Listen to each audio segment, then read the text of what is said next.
Good evening and welcome back to the Australian Stock Market Show.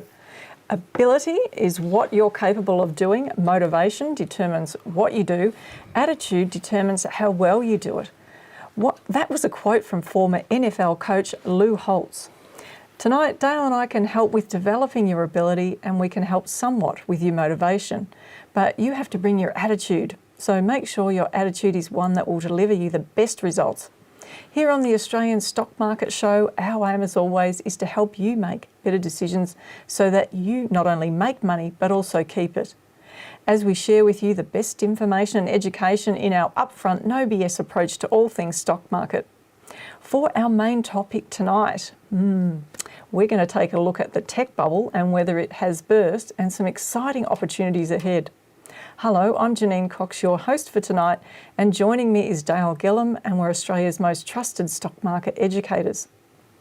Howdy. Hey, how you doing? Good, and yourself? I'm super fantastic. Wonderful, I'm glad to hear that. And I'll get better later. Throughout the show, no doubt. Yeah, well, that's my favourite Zig Ziglar quote. Is One it? of my favourite authors, yeah. Okay. So when I read that when I was about 19, that was what I lived my life on, I think, from then. Awesome. Yeah, because you know, when you sort of talk to people and you go, how are you? You go, yeah, I'm all right. It's like, well, what's all right? Oh, that's tough, isn't it? I know, but if you go, hey, I'm super fantastic, it makes you feel better. Doesn't it? Yeah, just uplifts you, doesn't it? Doesn't it? So everybody else has got to say, I challenge you to say, I'm super fantastic when somebody says, how are you today? Now, let's get on with the show. How's that? I was going to ask you a question first. All right, ask me a question. then. We interviewed Amanda Gore on our Talking Wealth. Correct. She had a saying, which you have used a number of times. I know, and Do you I want to forgot share that one? She said something about, oh, you got to tell me. What's beautiful about your day or what's great about your day? It was something like that today, rather than how are you? What are you grateful It's what for the best today? thing. What's the best thing about your day today? Yeah, just being here with you. That's the best thing about my day. Now, before we get into our first segment for tonight, again, we're going to take some live calls on the show. So if you do want to chat to Janine and I and ask us a question, then this is your opportunity to pick up your phone and call us now.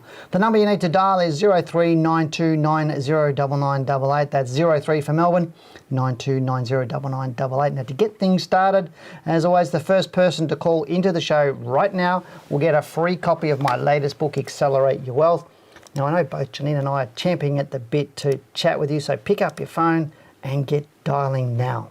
While we wait for you to call, it is the second Tuesday in the month, and this means we have a look at all the sectors in the Australian stock markets. So let's get into the charts. Okay, on your screen right now is our watch list for all the sectors, isn't it, Janine? Isn't it? And look at materials. Is it set on monthly, daily or weekly? So I can't see that yet. Oh, that's a good question, actually. I should say It's it's on a weekly. week. Oh, whoops, that's my bad there. Okay, we can see monthly, and luckily energy and materials are still up the top, but they change positions. I was So, going to say the monthly and weekly is not a bunch different at the moment. Only 8 days in. so we've got, really good returns there of 5.8 and 5.6. So energy's leading the way for the month. Materials is actually not far behind, and utilities is following. So there has been a bit of a switch, hasn't there, with the fund managers at an institutional level looking at that side of the market and going into those sorts of stocks. Well, I'm seeing a switch, and I know this is something we do quite regularly in terms of looking at the market. We look at what sectors were hot last year and what were not, because obviously the money changes and moves around as sector rebalancing and all that sort of stuff happens. So it's always really interesting how money flows around the market, and until you start documenting it, you don't really appreciate it, do you? Yeah, I agree with you totally. I just think, look, financials has been struggling a little bit behind utilities at 3.9% up. But it's still a positive return for financials. So I expect, that there'll be some really good opportunities in that space over the coming year. Consumer discretionary is another one, 2.9%. I'm really interested in this area right now. I mean, people have a lot of money sitting on the sidelines. Of course, there are people who are struggling, and the banks have been talking about mortgage stress. I think, was it over 60% or something, is it? It's very high. I don't think that was that high, was it? I think there was still a small number of It was people 100%, experiencing. wasn't it? No. Yeah, just comment on what you know, Comment not what you don't. shut up, Don't Dale. tell me what you think. Okay. All right. And so, we're looking at this consumer discretionary, and people are still spending. They can't go overseas, or people are still not really wanting to as much as what they did before. And so, therefore, I expect we're going to see some of these big stocks in that space take advantage of that. Industrials up 2.5. It's always nice to see the industrials chugging along and underpinning things. Then communication services up 1% for the month so far, which is good to see. Consumer staples. Now, we've seen a huge sell-off in Woolies and Coles. Watch this space. Up 0.66% consumer staples. So a lot of people are thinking they were going to make less money because of the supply chain issues. But well, they will for a period, but then what will happen? People still need to have their groceries and everything, don't they? You still need to eat. Are you going to cut down on your toilet paper this year? No. So you haven't started counting sheets?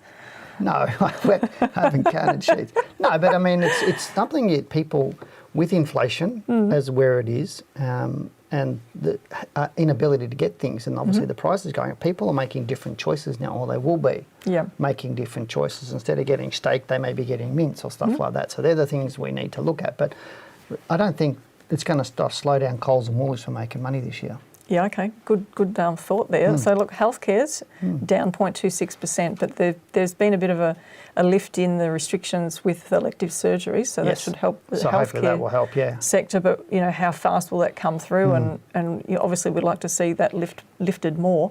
Information technology. Okay, so infotech was the thing that was the big buzzword, and now it's down minus 3.5%. But you'd have to say, well, this is what we're talking about tonight, there's some serious opportunities that are going to come up down there. So it's important to be really patient in watching that space. Now, this is only this month, and we're only, you know, a week into this month anyway. So we're not looking at yearly figures. So don't get too excited about energy being up or infotech being down, because you do have to look at it on a longer time frame rather than just this. You do, but I think right now, because we're at the start of the year, it's probably not worth looking at any further, like back to the start of the year just yet. No, it's not. People are on holidays, I mean, it changes the mix. So just to reiterate, because this last time I heard us talk about these was last year, in January, but it was only just into the year. So what do you think the good sectors are going to be this year? I still think, as we were saying before, that energy, materials, utilities, financials, they're all the good ones and they're up the top, and it's been a good start for the year. But I still see certain stocks in consumer discretionary, more so communications like Telstra, I think it's a really good one.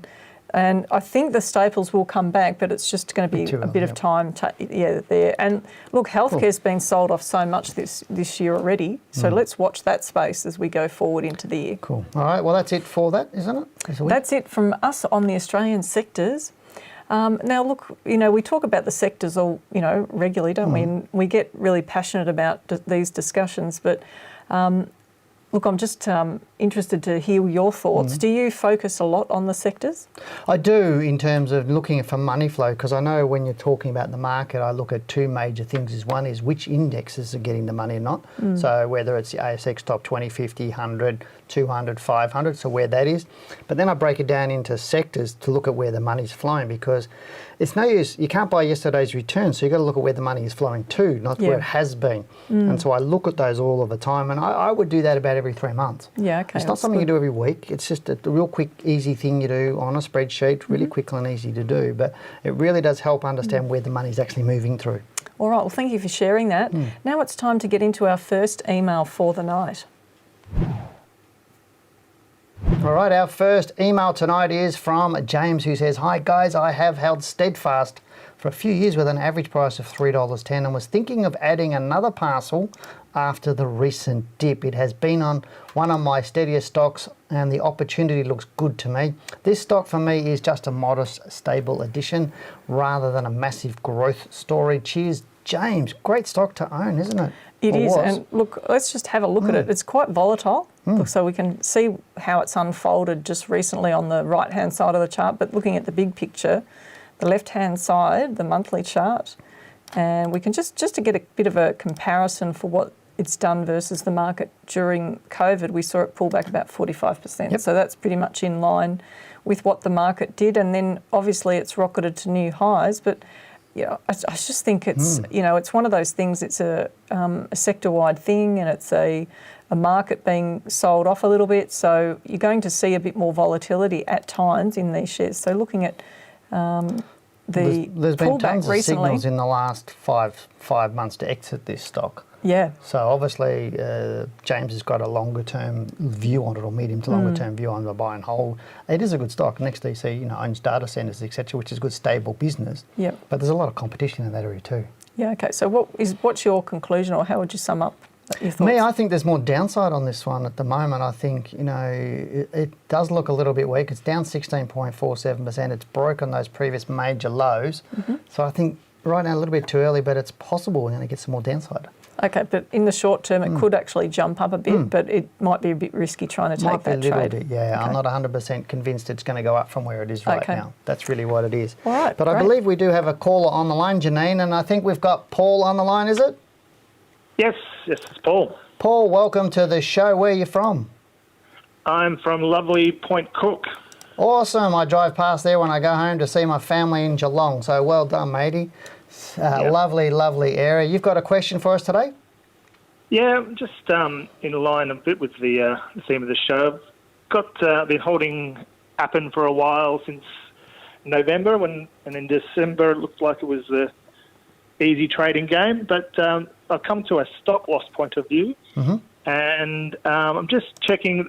Given that there's news due soon and there's a lot of media hype about the stock recently, I still think it's got a run to go in the long term. Do you enact the stop loss now and just wait till later, or wait for news? To answer your question, are you a medium-term, short-term, long-term investor? I've been finding that I'm a medium-term investor. Okay. Medium to short. Yeah, cool. No problems. Well, just to answer your question, thanks, Paul, for being on the show. But to answer your question is, I was looking at Appen last year as well for a possible buy, but I held off. I went, no, it's a bit too early. It hadn't really proven it's going up, and I know it's a supplier to Facebook, I believe, for data and things like that. So that's why it's been in the news a lot now. So there's a lot of conjecture where it's got further to fall, or whether it's changing what it's doing to support the industry again. So do you want to have a quick look at it? Or, look, what I thought was interesting is Paul's picked a really interesting stock, and someone else has actually emailed in about it. So we could handle both in one go. Can we? Oh, well, maybe. How do we do that? Well, look, I'm a male. I don't multitask. All right, let's just do one at a time, make it easy for Dale, shall we? We might actually sound like a broken record when we get to the email, but I do my best to come up with something different when we get there. So looking at the chart now, we can see that Appen on the monthly chart, it's actually fallen. Now, this information you can see on the chart pertains to the email, so just ignore that for now. But you can see that there was a significant fall, and I've got it marked over here. I hope you've got your magnifier out, but that does say 81% decline. Do you want me to read the question? To this low. This is actually for the Paul, who's rung in. Okay, yep. And then I'll read the question. And what do we think about it? Now, at the moment, the risk is to the downside, because the stock price, who cares about what they're saying the good news is that's going to come out? It's all speculation. But if that was the case, and Paul knows about it, then surely lots of other people would know about it. My advice is take your stop loss. And it's not going up. I mean, look at this low here, 8.36, and then the low over here is $8. So we've already taken out that low. It's going lower. Yeah.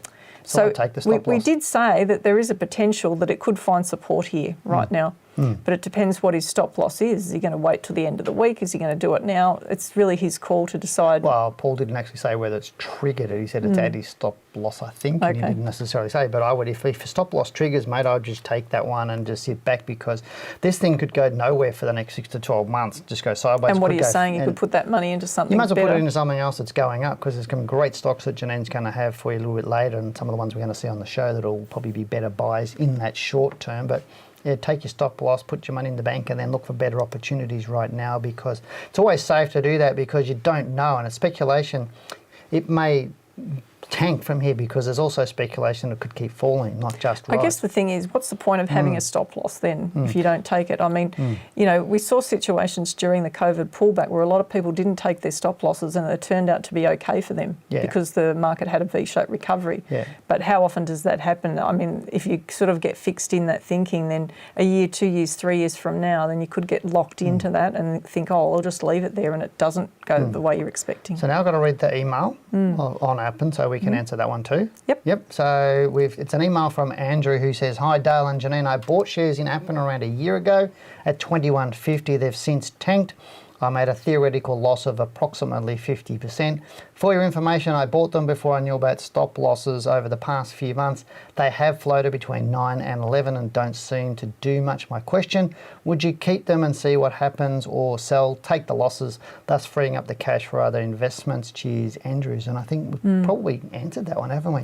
I wouldn't have had a theoretical, I wouldn't have been sitting in a loss of 50%. I would have exited earlier. But again, as you said, you didn't know about stop losses. Well, he didn't know about stop losses, but I think there's something else that we can actually share with him, because when he bought, and I really respect the fact that you're writing in about this, because it's not easy to declare that you've made a loss and this is what's happened, but you are, and so then good on you. Hopefully you'll get some more out of this. So if you look at the price this week when it fell, I think that was where he entered, around here.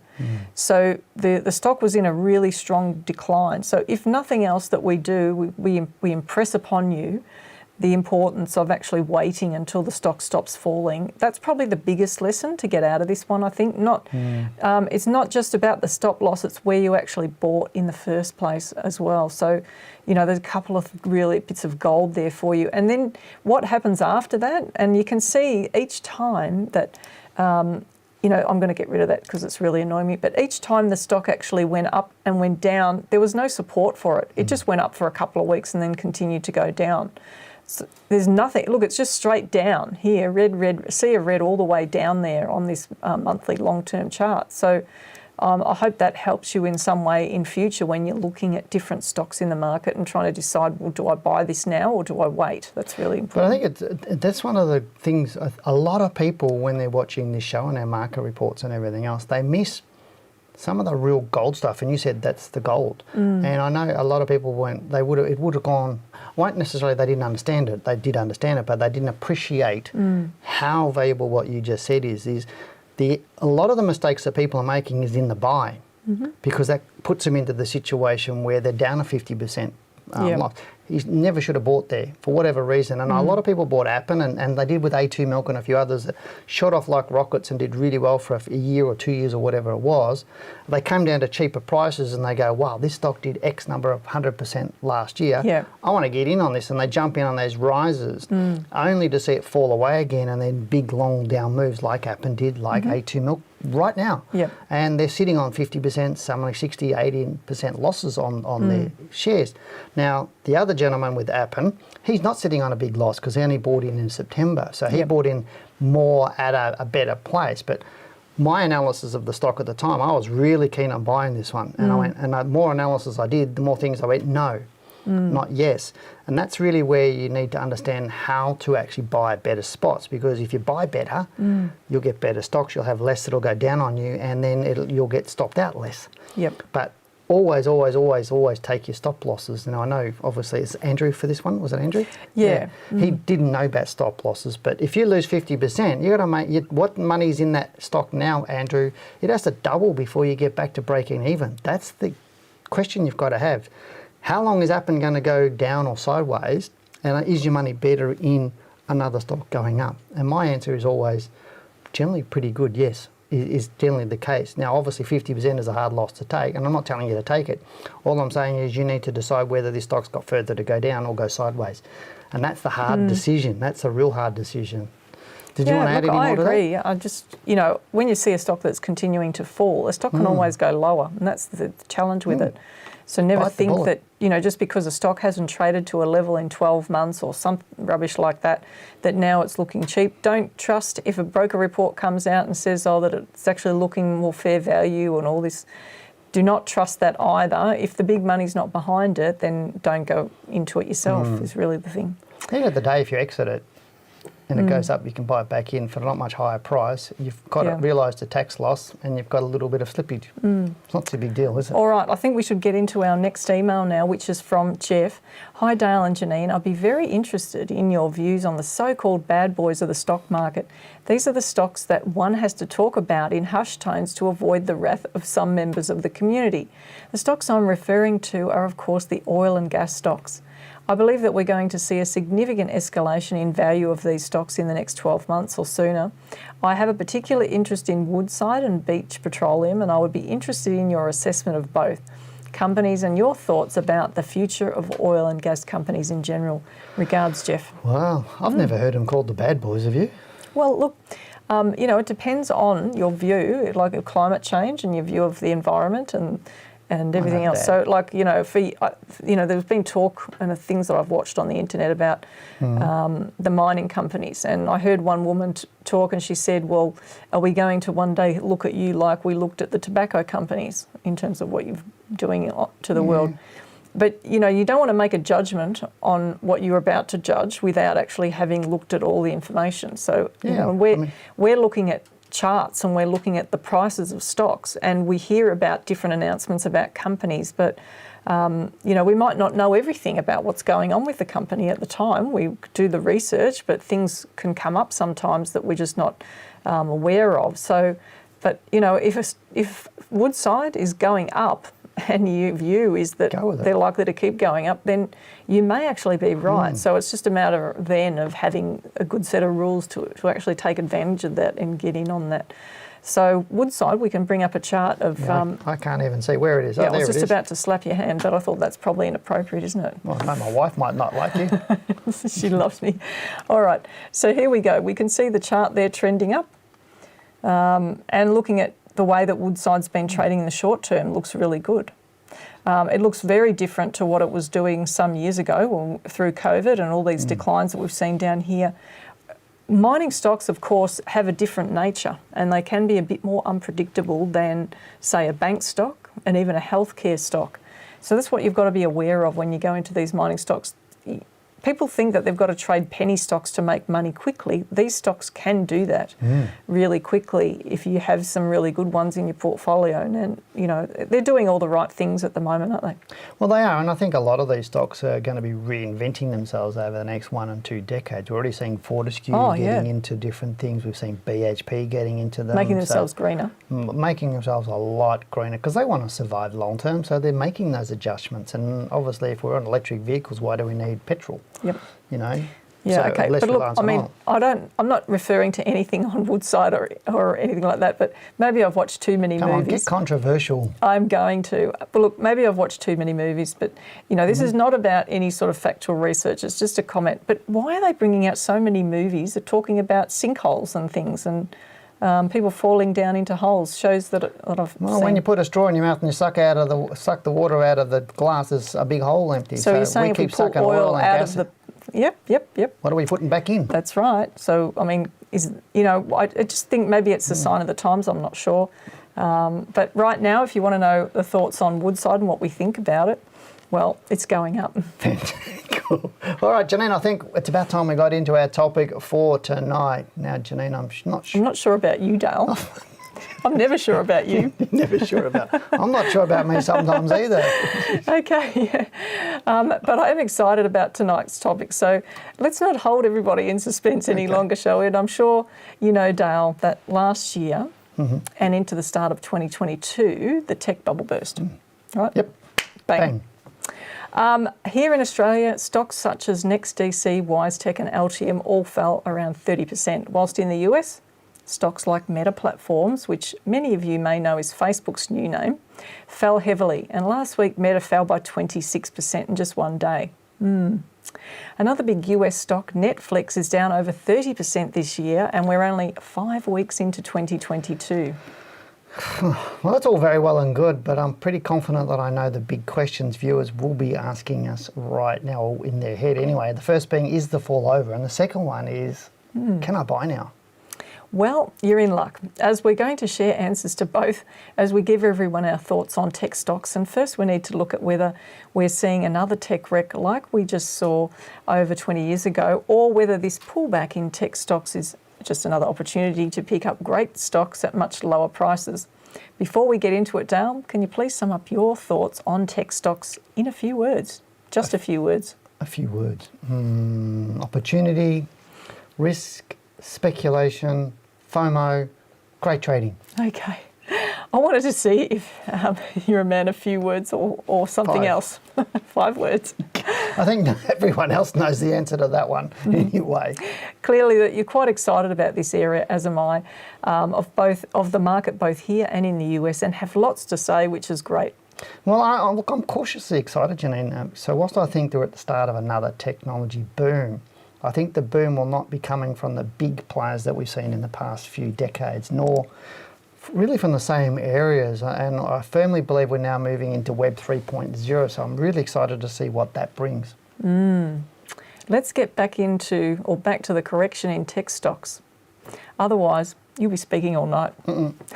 Now, we know this correction is different to the tech wreck. The tech wreck, which if you're interested in history is also known as the dot-com bubble.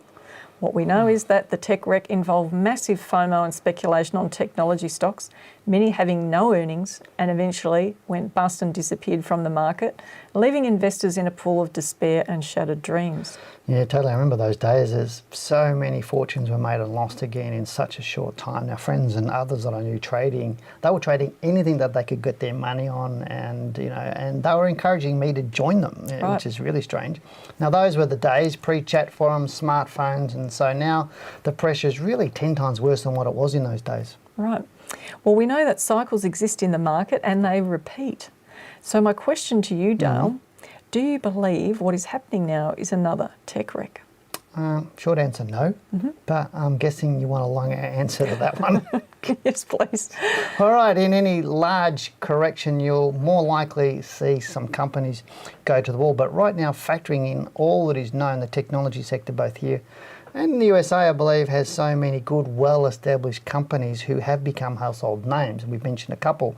There's also been some incredible developments in technology and ideas that we depend on in our lives or every single day that most of us would just not be without, like the smartphone.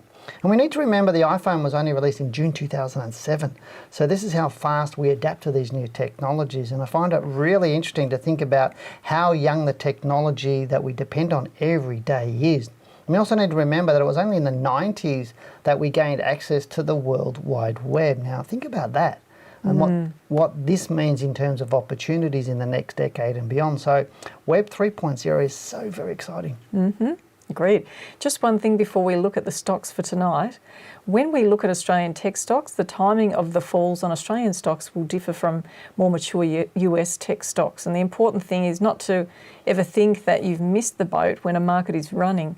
There are always opportunities to buy stocks at lower prices. And on that thought, it's time to explore the current tech bubble bursting, our outlook for the sector, and some exciting stock opportunities that are ahead. So let's get into the charts. Woohoo. Now, All right. what are we looking at? Okay, on the screen there, now we've got quite a few things to get through tonight. All right, I'll shut up then. No waffling. So we've got the S&P ASX 200 info technology sector. We can see there, well, I can, but you might haven't be got able my to see this. glasses, Yeah, magnifier rather. This whole sector has fallen around 33%. Okay, so that's really interesting. The fact, but in reality, what's been happening is it's gone nowhere since here.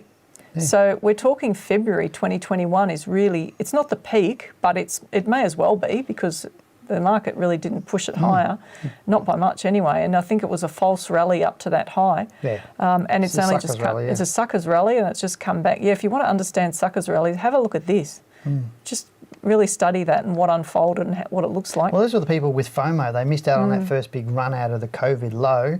It came down to that 1,800 point mark, and there's stocks that were pulling it down in there, and they go, great, this has done so much. Technology's booming, I want to get in, and then they took it off here, they then took it off here. But then what happens is they ran out of money. All those people just ran out of money with FOMO, and that's why we've seen the market fall away or capitulate down to there. Yeah, so now with you. It's the power of that big money that's pushing the money out of this area at the moment, but they'll turn it around. I mean, once you start getting 30, 40, or more % falls in stocks, then the bigger end of town starts looking at it and starts calling its value again, don't they? Yeah, absolutely. So what else are we going to talk about on this chart? So the next one we're looking at is we've got the NASDAQ 100. Oh, you don't quite have it there. Yep. So the NASDAQ 100 technology. Now I'll just quickly get my doodles off the screen there. You can see the 100 technology sector, it's just pulled back. So what's can you guess what that percentage fall is? I want Doesn't just a it look drum roll. so much different than the Aussie tech stocks? Well, it's only down by 22%. Now, isn't it in the US where they've got most of the problems? Yep. in theory, and it's only fallen 22. Okay, so that's one point. The other point, when you were talking more about, you know, what's coming down the track for the tech sector, is how, you know, there's going to be more mergers and acquisitions, I think, in that space, and opportunities there. A lot. So I think from that point of view, there could be stocks that actually have significant gains at some point down the track because of that. You'll see a lot of consolidation, I think, in Web 2.0 type companies, a lot more consolidation, and then the development of always Web 3.0 companies. Yep. Now, they call it a crash when a market or sector falls 20%, right? Now, often these areas of the market, when they fall 20 or 30%, can turn around and go back up after that point. That's pretty early. But it doesn't mean it will, you know, and that's the challenge. If something untoward occurs, we could see this area fall further. So this is why it's not about trying to just jump in now. It's about watching to see whether it actually finds support and then starts heading back up at this point. So we can get an idea from some of the stocks as to what they're doing, and then how that reflects back on the index. And depending on the weight of the individual stocks will determine how much of an impact it has on the sector. So when we're looking at NextDC, that's one of the Aussie ones, we can see, you know, it's taken out all these important levels here. You know, these lows here, it's fallen through that. So technically it's still falling. So it's too early to tell at this stage, and you know, ideally you'd want to see it get above $13, which is where there's a lot of heavy activity going on, especially $12. You know, if you look there, you can see most of the price activity seems to be around there. But it's going to take a lot, I think, to get it going up in that direction. And there's a potential for further short-term downside. It could be somewhere closer to the $9 mark before it stops falling. So that's the risk with NextDC at the moment. I just think it's slowing down to its normal momentum after having a stellar rise after the COVID, because everybody started jumping in, because so many businesses had to go completely into the cloud. I mean, we're already there, so we didn't have to change anything. Yeah. And we were an XDC company or customer. I'm trying to think of the right C word, customer. We're now not with them anyway, with their competitor. But a lot of companies had to develop cloud stuff, and so there was a big boom in that. Now they've all got it. Well, so look, what is it? When you're looking at this, you know, there are always innovations that are made, and companies can offer additional services. We don't know what could be coming up, and the tech area is it moves so quickly. When you look at this sideways consolidation down here, it's possible that we could see it, worst case scenario, come down between $7 and $8. That would be my worst case scenario, but not out of the question given the strength of this pullback that we saw in January. So that's something to keep an eye on right now. The next one we've got on the list is Altium. That's another nice little stock. It's just, look at the run that it had. You know, that's just amazing, isn't it, what it's done? But you can see how the personality was starting to change as we went through here. Was this a suckers rally coming up? Well, you know, it still remains to be seen whether that's the case, because it hasn't gone through and taken out any of these lows just yet. These still could provide support for it. So we're just watching to see how Altium goes. But this is one that I would suggest people still have on the list. If it does turn around, then it could be a good one. We just need to be really patient with it, though. If you're holding it, I'd be a little bit concerned at this point, and I'd be even more concerned if it takes out this low in September 2021, because that could signal that it's actually going to go lower. So I just watch this space on Altium, but that's another really interesting opportunity. So NextDC possibly getting close to the bottom. Altium not too far away for a different time. Potentially. And look, WiseTech, you've always liked this one, haven't you? Now, this is an exercise in patience that you talk about, okay? Because we saw this big rise that happened 60%. Now, how many people would have seen that and thought, I'll wait till the price drops back? The price has come back, and I'll just expand the chart up a bit so that we can all see that. This is the weekly chart. So it's taken off in 1 week, 60%. And then it did not, you know, a couple of weeks later you could have got it for, let's have a look. And look, a lot of people might have done that. You might have got it for an extra 15% lower than what it traded to, thinking, well, it's actually come back from its high, maybe I'll buy it now. And then, look, you end up worse off. And that happens a lot, doesn't it? But look, the fact that it's had that pullback is really positive news, and it's something that we always like to see. $40, $36 to $40 though is underneath that. It still could fall to that level. I think it'd be close though to be finishing its fall. I just have a look at the daily chart to sort of get an idea. It seems to be consolidating a little bit there, which could be a positive sign, but you know, I'd say that it has the potential to come back a little bit further. We'll just wait and see. I just think it's coming back to its normal momentum, I think, and then it'll go. Yeah, well, I mean, you're a big one for looking at the momentum of what's happening. And if I just draw this up here, this is sort of, it's not a trend line, but it's just giving you an idea of the angle of what Dale's talking about, the momentum of it. And it could just come down to those levels. So that all fits in with the thinking of the downside potential for WiseTech. So, but still, never take stocks off your watch list that are falling away like this. Yes. Unless it looks like the company's potentially going broke or it's getting taken over. There's no point sort of hanging on to a company that once they're in that mode, unless the announcement is not confirmed about the takeover. Now, I think we should go into the US stocks while we've still got a little bit of time left. Okay. All right, this is exciting space because this is a really interesting area to take a look at. Look at that fall that we were talking about. It was actually a 28 or 29% fall in one day from, I think, the open, or 26%, but then it went down further than that to, what was the price? This shows you how the market's punishing poor performance. Let's have a look. This was actually on the daily chart, so it actually fell further from where it opened. So it gapped right down to here. And they're saying that this is the biggest fall we've ever seen on any stock, the US market, and it like this. And then we've got the move lower on the Friday, the 4th of February, below that level. So I just think that when you see falls like this, it's not about trying to jump in and think, I can get Facebook a lot cheaper now.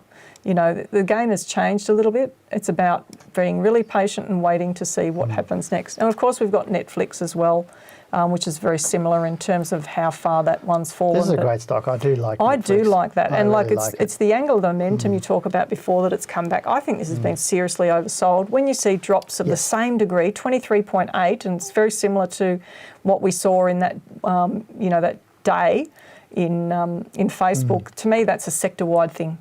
Yep. I think so too, and I do like Netflix. It's one of the better ones. With the in the top 10, this is one of the driving stocks, along with your FANG stock, with your Facebooks. So the fund managers have said, right, we've got to be out of that. Bang, we're out of it. But it doesn't mean all part of their holdings is out of it. But it doesn't mean that they won't all of a sudden pile back into it at some point down the track. So to summarise the topic today, we're talking about next DC is close to possibly a bottom. We're talking about keep an eye. If you trade US stocks, WiseTech. keep an eye on some of those technology stocks, not just Netflix and Facebook, but these ones that have been heavily oversold for opportunities that could come up later in the second half of the year. And then it's about those three stocks we were talking about, WiseTech and LTM and NextDC, and waiting for those lows to come in on those shares. And possibly up and down there. So good summary, Janine. Thank you. It was supposed to be you. Okay, so that's it for our topic tonight. Now, before we get into our next email, I hope you have your phone ready and have been patiently waiting for the opportunity to call into the show to ask Janine and I your most burning question. Now is the time to get dialing. The number you need to call is 0392909988. That's 0392909988. So get dialing now. While you call us, we'll get into answering the next email, so call now. Right, our next email is from Nicola, a lady. Fantastic. Thank you for emailing in. Hi, Dale and Janine. Thanks for another great show. Can you please share your thoughts on Origin ORG? I do not own the stock, but think it may be time to invest. I would be looking to hold for the medium term. Many thanks, Nicola. Okay, so we've got Origin there on the screen. Now, I don't think you really can appreciate this stock without actually having a look at the big picture. So this is the monthly chart, having a look right back to that all-time high, remembering this was 2008. So if you consider that this stock had fallen from 2008 to 2016, it would actually have to be one of the longest long-term declines on the market, because most stocks actually recovered at some point and traded higher. The mining stocks actually had their lows in 2016, you remember? They did. So, as in the big miners like BHP and Rio. So we're talking about Origin Energy here, which has followed a similar track but much more volatile. What are your thoughts? Well, it beat Telstra's record of 10 years going down, didn't it? So, which means, and I don't think it's going to go down any further. I think it's just really bottomed out. I mean, you can see the bottom there in late 2015, early 2016 there, that bottom, and then these ones didn't go lower. I do like this stock at the moment. I think it's got potential. Okay, so look, I mean, is it too late to pick it up? Like people who might be looking at it right now, it's already traded up. I mean, is it too late to take a position, or do you think it's got further to go? Look, when you got a stock going down for that long in time and that much, I think it's a long-term uptrend now. Yeah. You know, okay. that's what I think with Telstra, and I have thought about Telstra for probably a year. Yeah. This is a long-term trend on Telstra, and I think there's probably a long-term trend on this. Okay, fantastic. So that would be All right. my thinking. So so now we do have another email, and this one is from Patrick, who says, "Hey, Dale and Janine, I'd like to have your opinion on Sayona Mining, a future lithium producer in Quebec, Canada. They recently acquired a lithium mine and will go into production in Q1 2023. I bought 500,000 shares on the 3rd of January 2021 as my first ever investment. I already sold 200,000 shares at 10.5 cents to take some profits, and I'm pretty stoked with the gain.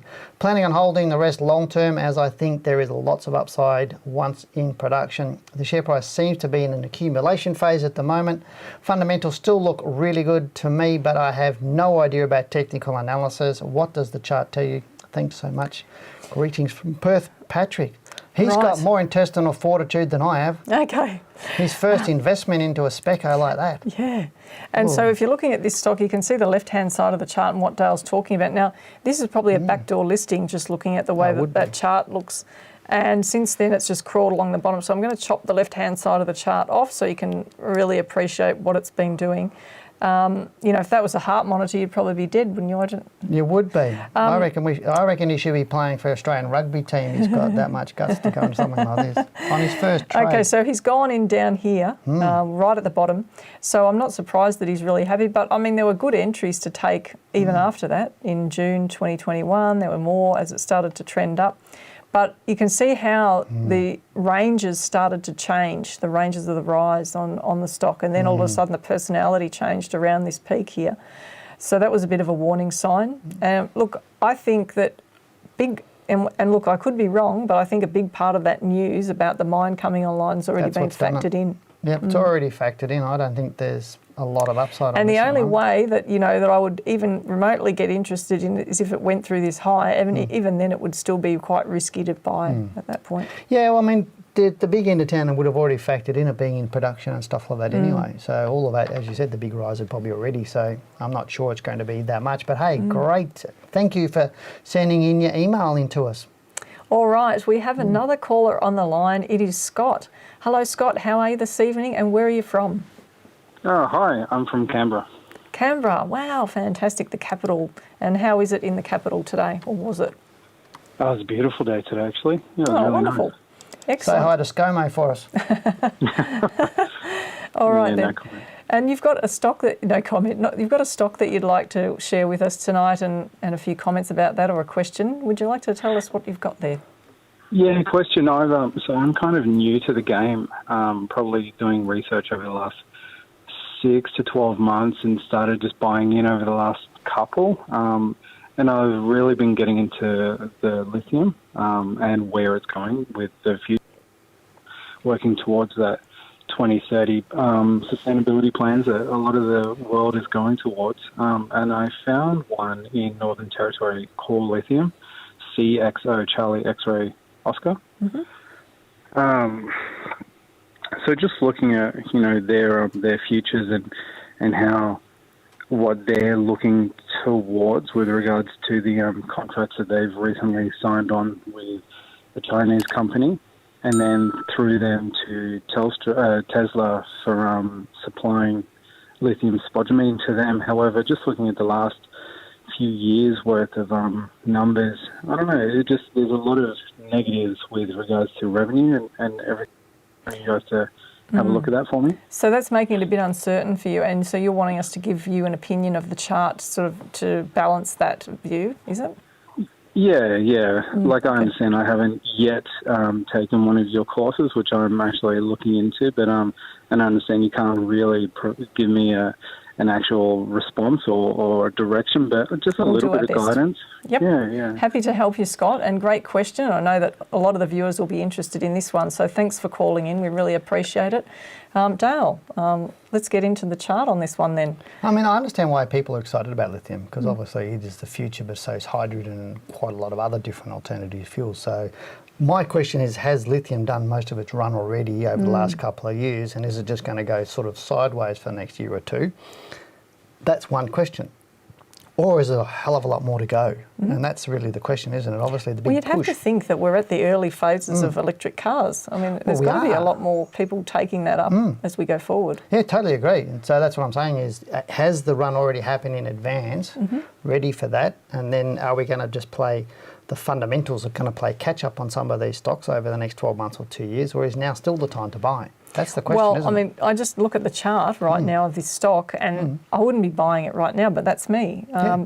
Some people might think that's okay. It's pulled back recently, and it's really about the timing here, because what you don't know is whether it's actually going to continue to fall when it comes off a high. Is it just a breather with these volatile stocks, or is it the start of something else? Now, you know, we talk about these rises with these stocks and the angle of the trend. You can't necessarily rely on a stock coming back to the angle of the trend because they go vertical. Sometimes they do, yeah, absolutely. But it's always, everything always goes back to its fundamental value eventually.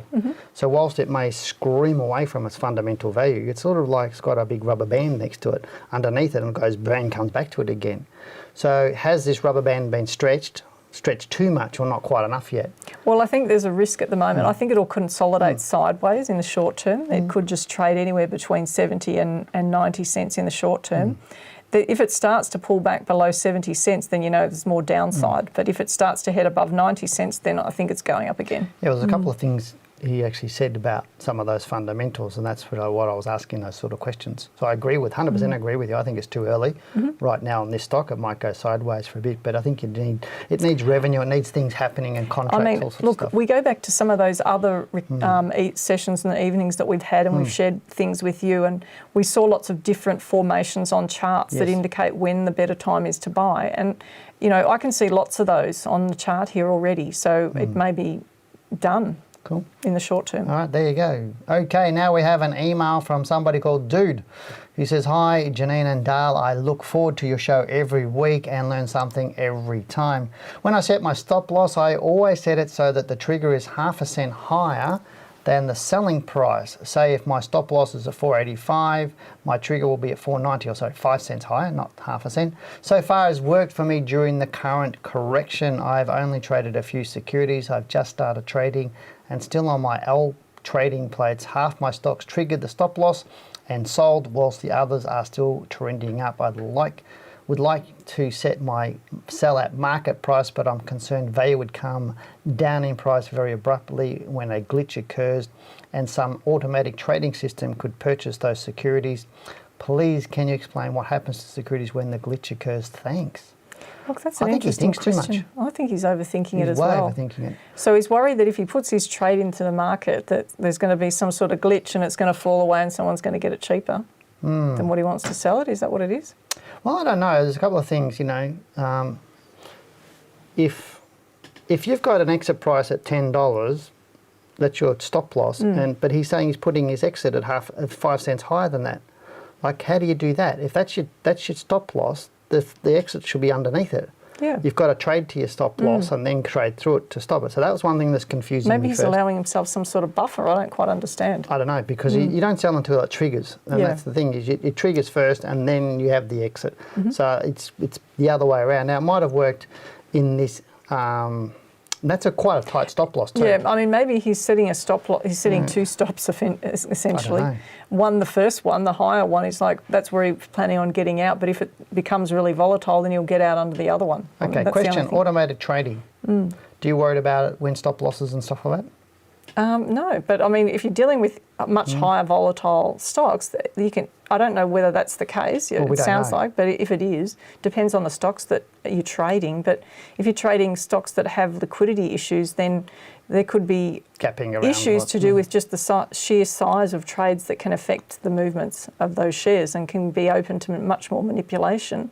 But if you're talking about big stocks, I mean, that are liquid enough, then I wouldn't be concerned about it. No, that's what the thing is. To me, it's like a lot of people, I know, I've heard this so many times from people, retail traders, is they're so worried about algorithms and what they're doing and how they're moving the market around, and that's not something It's that more we about really... the decision of when he wants to get out. Yeah. He's worried that he goes to put his order in the market and something happens.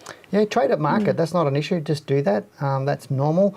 Occasionally, and you never ever, it doesn't matter, even before algorithms, like these automated bots and that, back 20 years ago when we were trading, occasionally you'd have a stock that would just fly through your stop loss, occasionally, but it was like the exception rather than the norm. It was really quite rare, and it's still reasonably rare right now. I guess I'd be more interested in actually looking to see what the market depth is telling me about whether I'm going to be able to get out of the stock at a reasonable price. So if there's enough liquidity in there, am I going to be able to sell it? Because if that's the case, then you shouldn't have to worry about these, I don't know, glitches or whatever you think's being manipulated there, when as long as the volume's there, your trade's going to get filled. Yeah. Yeah, but it is. It just brings up an interesting, isn't it? We've talked about people buying in the right spot tonight, which a lot of people get it wrong, but more people get selling wrong, which we talk about, and we've had a lot more chat the last few weeks around stop losses when the market's bearish. When the market was bullish before the end of last year, most people weren't talking about stop losses. True. So you've got to think about why we're talking about it right now, because people are worried because they don't understand where to exit. So that's my take on stop good losses. advice, yep. Next we have a question from Jeff. Hi, I was wondering what your thoughts are about Australian potash. I only started trading at the beginning of October 2021. I bought several different stocks and I stupidly bought APC on October 22 when it was high at 13.5 cents, and ever since it has plummeted. I bought more when it was down 40% and even more when it dropped 40% again. I like what this company does because I work in a university that researches crops to get better yields and hardier life expectancy. I feel they will go up again, but I'm just not sure when. I originally went into this stock buying as a quick buy and sell type adventure. I eventually want to get into some long-term ones once I learn a lot more about trading. That's why I bought your first book and another investor's book, Jeff.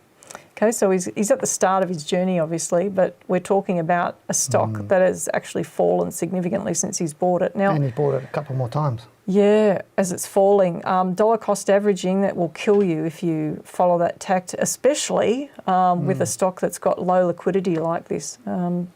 So especially when it's actually falling, you can have strategies to wait for a stock to actually trade sideways and then start moving back up again. And sometimes that can be an opportune time to build your position in a stock when there's momentum behind it, rather than the highest possible risk time. And look, I know it's hard.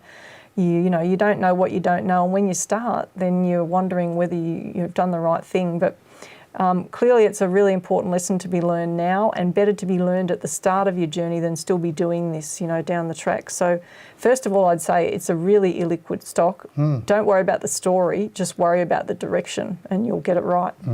I think it's really interesting how a lot of new people in the market buy the stocks that they shouldn't be buying. They're buying the wrong stocks. They're buying stocks that are, really low price, like this one's 13 or 14 cents. The stock we looked at before was only a few cents as well. Yeah, because you're not just risking like 10% or 15% on a stop loss. You could be risking 30 or 40 if it plummets and falls out of bed. Well, it is, and and this is where it's not how many shares you own in a company that's important, as Janine said. It's the direction.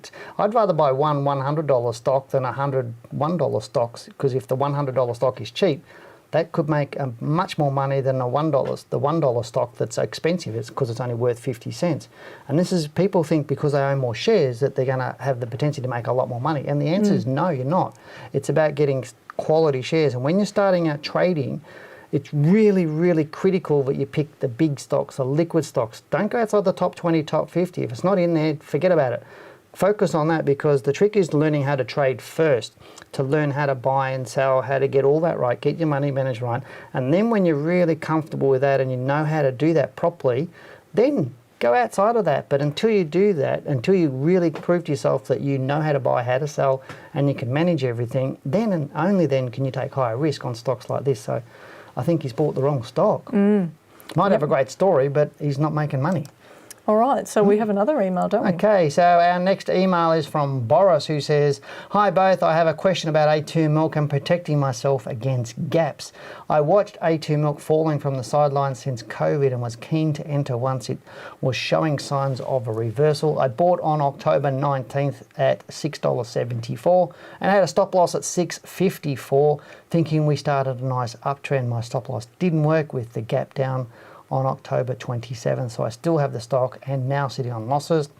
How would you have traded this stock during that period, and what do you think about the stock medium term? Is 920 a realistic target if the uptrend comes back? Thanks a lot for your help. Cheers, Boris." I think the real issue for him here is the fact that it's all about the gapping that occurred. It took him by surprise.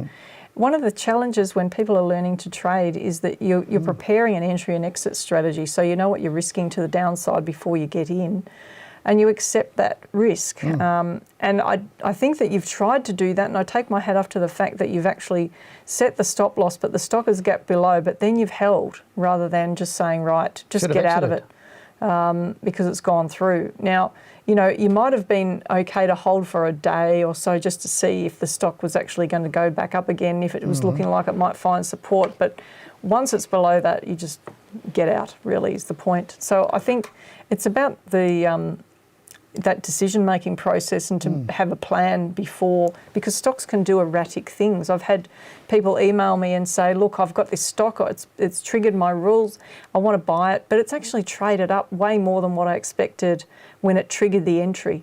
So that's a question. Like, you know, you need to understand that those sorts of things can happen. What could happen before, when I first get into the trade, or just before I'm about to buy? Could the stock go higher? Could the stock fall after I buy it? All of these things can happen. It's about preparing yourself for that so that you can actually trade it better. It's not that a stop loss. He said his stop loss didn't work. No, it did work. It told him but to his get stop out. loss, he's talking about, there's two different stop losses. One is the stop loss that you actually choose, that you decide that's sufficient, That's enough sufficient. risk. That's the trigger. That's the trigger. And the other one is the actual stop loss exit, or the exit that you put into the market to sell the share. Gotcha. So he's Yes. probably put it into the market and it hasn't triggered because it's gapped through his price. And that's the difference too. You could talk about guaranteed. Would that stop you from selling it? Not after the fact, no. No, I would have still sold You it. could talk about guaranteed stop losses as well. That might be something interesting. No. Why not? Oh, I don't like guaranteed stop losses. That's why I want you to talk about it. No, I don't like them. Okay, but would it have helped him Because in they this? cost more money and it's not But really... would it have helped him in this situation? It would have, but you know, it does cost a bit of money, and you can only For a place beginner? Yeah, but you can only place them really, you know. There's an area where you can place them and where you can't place them, so they benefit brokers more than they benefit the trader. But could it benefit a person starting out that's, say, a bit nervous about the market and, you know, they can't watch it all the time?